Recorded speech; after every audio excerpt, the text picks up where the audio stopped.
don't know that I can put my finger on exactly what makes Darcy such an amazing ultra runner.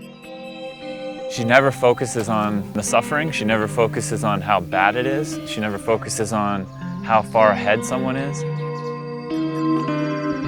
You can kind of see this steely determination in her eyes, in her face, in her demeanor. It took me a long time to ever consider wanting to do this race. It's intimidating, there's no doubt about it.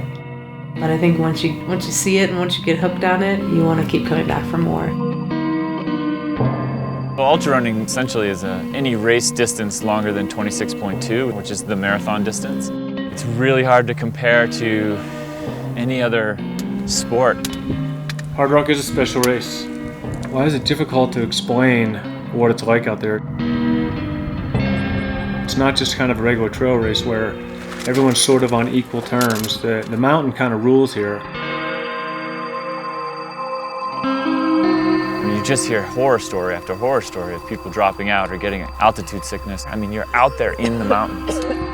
There's just less oxygen to transport to your working muscles to keep moving. And so that starts to shut you down, basically. Everything hurts, and you're not sure if this is good for you. I can't do this anymore. I want to go to sleep. My stomach doesn't work. A huge part of the race becomes how well you handle that, how well you deal with that. Most of the dropouts from Hardrock are mental. And if you're mentally tough enough, you get to the finish line. I actually paced this race probably 6 or 7 times before I ever even considered putting my name in the hat. Pacing and crewing at Hardrock, it's essential. It becomes more important to have people around you who know what they're doing. Chrissy has that actual applicable experience of what it takes to win Hardrock, exactly what Darcy might need. Chrissy's won the race before, so Darcy having Chrissy on her crew is just huge. Darcy's just a beautiful runner as it is. I feel like it's my job to take as many of the responsibilities out of her hands. I can set the pace, I can remind him to eat, I can help him with drinking. As a pacer, I can make it super simple for him. Then I feel like I'm hopefully doing my job. My goal is to finish smiling. I haven't broken 29 hours yet, so who knows, if I could do that, that'd be great. Hopefully we don't have too much weather up on top of those higher, passes or peaks. Hoping to have energy for the finish. It's intimidating.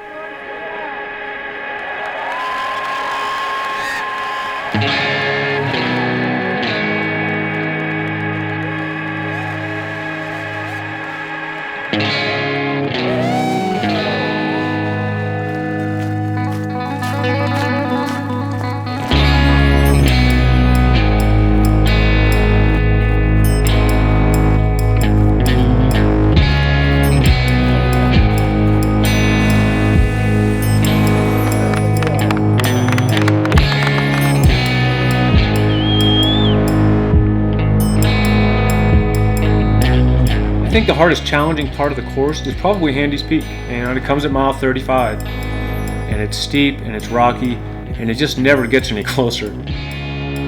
It's almost seemed to move further away from me as I get to it. That to me is really the turning point of the race where you know whether you're going to feel okay or you're not.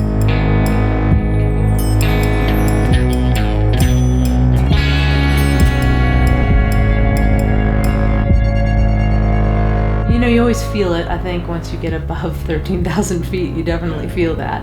So it's definitely harder to move quickly.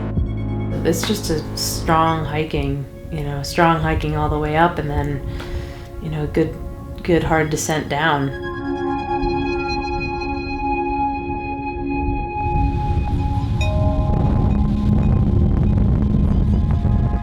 So it's 11:15 at night. Darcy is more than halfway into this race, and I think people have said she's looking stronger. Last I heard, Darcy's probably about hour 45 to 2 hours behind Diana Finkel. Diana was 2 hours ahead of Darcy at Ouray. Do you have a jacket and lamp? When you're taking... And we're headed to Telluride. Virginius is always a challenge, and going through there, in the middle of the night is sort of scary and intimidating. We've been running in the dark up that really long ascent on the dirt roads. She's super tired. This section's very hard, and she just wants to get to the top. She was having a bad patch, so she got quiet.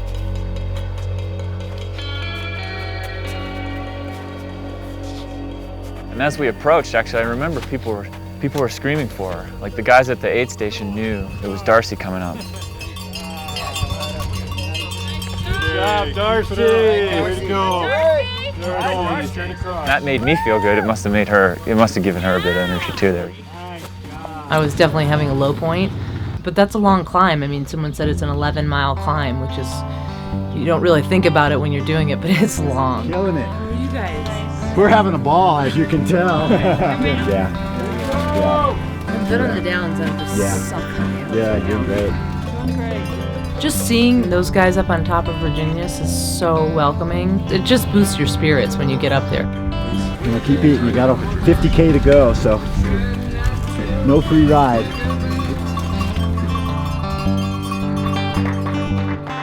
It was that point where, you know, maybe 4 in the morning or so, where it's right before the sun's coming up, and that's usually the coldest part too.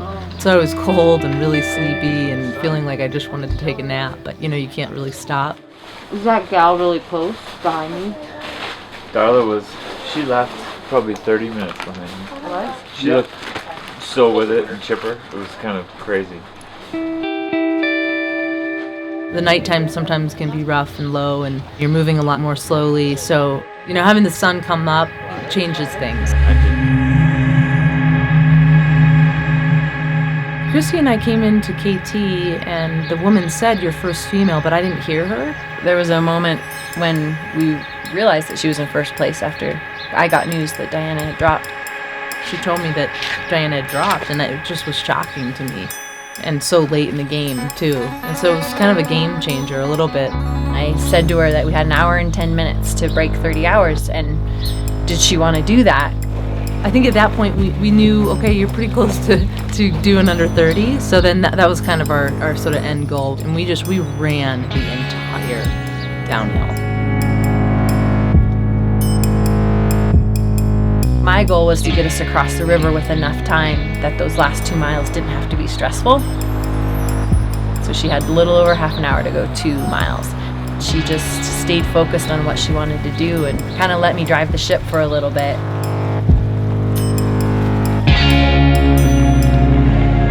It was something special. I mean, finishing this course, kissing that rock is always a highlight for sure.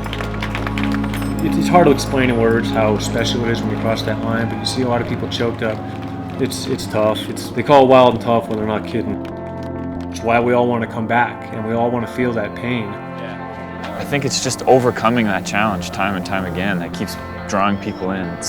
It's something that you overcome that's so difficult in the moment. The 100-mile race aesthetically has captured everyone's attention. So that's the pinnacle of the sport right now. This is human potential on foot. Like this is what humans can do. It's pretty amazing. We all have stories after this race of why it was so hard and how we persevered getting over Handies in a hailstorm or hid in a mine tunnel. And I think the stories that come out of Hardrock are probably some of the best stories ever told. It really is. It's a special race. For me, it just epitomizes kind of why I fell in love with the sport of ultra running. These mountains have a really special place in my heart.